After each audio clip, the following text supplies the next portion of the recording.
Hello what is up दोस्तों। आप सभी का स्वागत है हमारे यूट्यूब चैनल पर। मेरा नाम है जय और आप देख रहे हैं ड्रैगन बॉल एपिसोड 5 हिंदी में।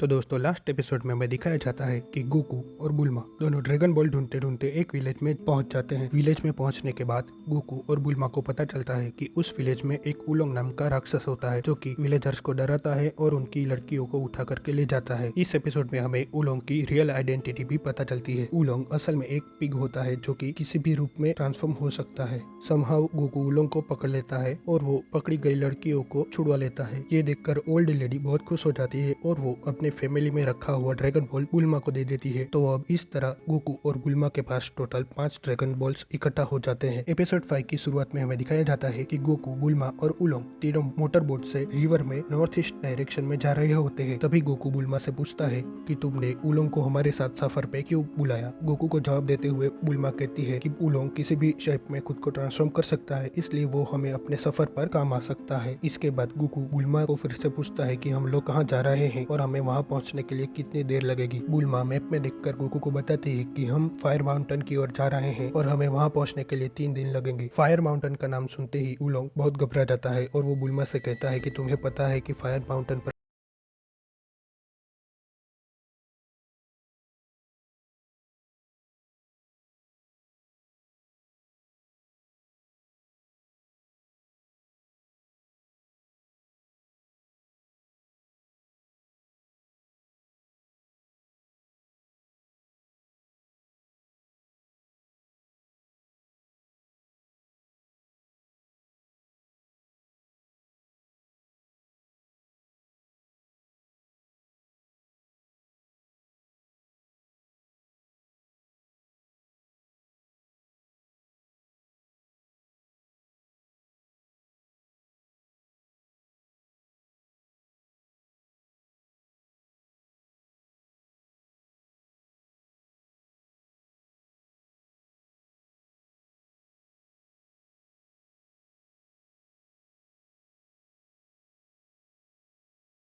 कैंडी होती है जो कि पी पी आवाज करते ही एक्टिवेट हो जाती है और इस आवाज को सुनते ही जो भी कैंडी खाता है उसे डायरिया हो जाते हैं। गोकू को भी भूख लगी होती है, इसलिए वो बुल्मा के पास खाना मांगता है, मगर बुल्मा गोकू को कैंडी नहीं देती। तभी अचानक बोट बंद हो जाती है और बुल्मा को पता चलता है कि बोट में फ्यूल खत्म हो गया है। फ्यूल खत्म हो जाने की वजह से उनकी बोट वहीं पे अटक जाती है। तभी बुल्मा उलोंग से कहती है कि तुम एक और यानी कि एक चप्पू में कन्वर्ट हो जाओ जिससे हम किनारे तक पहुंच सकते हैं। बुल्मा के कहने पर उलोंग एक चप्पू में ट्रांसफॉर्म हो जाता है और बुल्मा चप्पू गोकू को दे देती है और उसे पेडल करना सिखा देती है। इस तरह वो लोग किनारे पर पहुंच जाते हैं। किनारे पर पहुंचने के बाद बुल्मा को पता चलता है कि उसके पास उसका कैप्सूल वाला बैग नहीं है।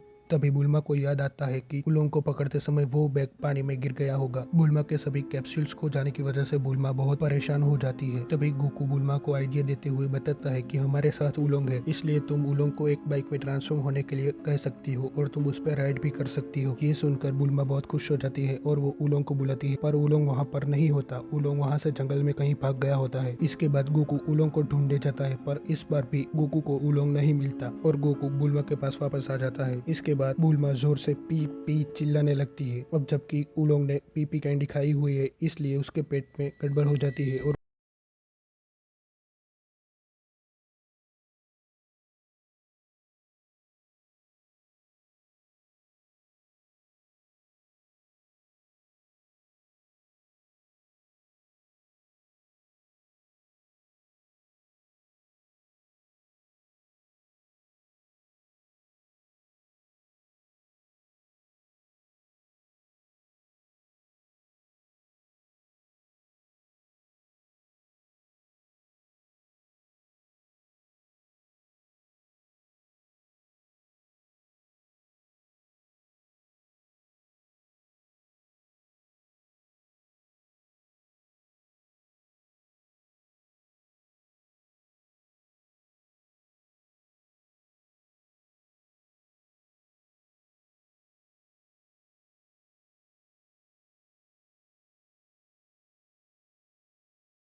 तुम्हें भूख लगी है? मुझे तो बहुत भूख लगी है। गोकू को आंसर देते हुए उलोंग भी कहता है कि मुझे भी भूख लगी है। इसके बाद गोकू खाना ढूंढने जा रहा होता है, तभी गोकू और उलोंग को दूर से कोई आता हुआ दिखता है जो कि यामचा और पोर होते हैं। ये दोनों हमारी कहानी के मेन कैरेक्टर्स में से 2 कैरेक्टर्स हैं। पोर और यामचा दोनों लुटेरे होते हैं जो कि लोगों का कीमती सामान और स्पेशली कैप्सूल्स चुरा लेते हैं। यामचा को देखकर उलोंग बहुत डर जाता है और वो गोकू के पीछे छुप जाता है। तभी यामचा बोलता है कि तुम्हारे पास जो भी कीमती सामान या कैप्सूल्स हो वो मुझे दे दो, पर उलोंग यामचा को कैप्सूल देने से मना कर देता है। इसके बाद उलोंग पोर को पहचान लेता है जो कि ट्रांसफॉर्मेशन स्कूल में उसके साथ ही पढ़ती थी। उलोंग पोर को बहुत परेशान करता था, इसलिए पोर उलोंग को पसंद नहीं करती। उलोंग यामचा को कैप्सूल देने से मना कर देता है, इसलिए अब उलोंग को यामचा से लड़ना होगा। पर उलोंग तभी केव में चला जाता है और वो गोकू को लड़ने के लिए भेजता है, पर गोकू फाइट के लिए एग्री नहीं होता है। तभी उलोंग गोकू से कहता है कि मैं तुम्हारा फ्रेंड हूँ, क्या तुम मुझे डिफेंड नहीं करोगे? ये सुनकर गोकू एग्री हो जाता है। तभी यामचा गोकू पर वार करता है, पर गोकू उसे डॉज कर देता है। फिर यामचा गोकू पर अगला वार करने ही वाला होता है, तभी गोकू अपने पावर पोल की मदद से यामचा को पीछे धकेल देता है। गोकू के हाथ में पावर पोल देखकर यामचा गोकू से पूछता है कि तुम्हें ये पावर पोल किसने दिया और तुम्हारे ग्रैंडपा कौन है? गोकू यामचा को जवाब देते हुए कहता है कि मेरे ग्रैंडपा का नाम गुहान था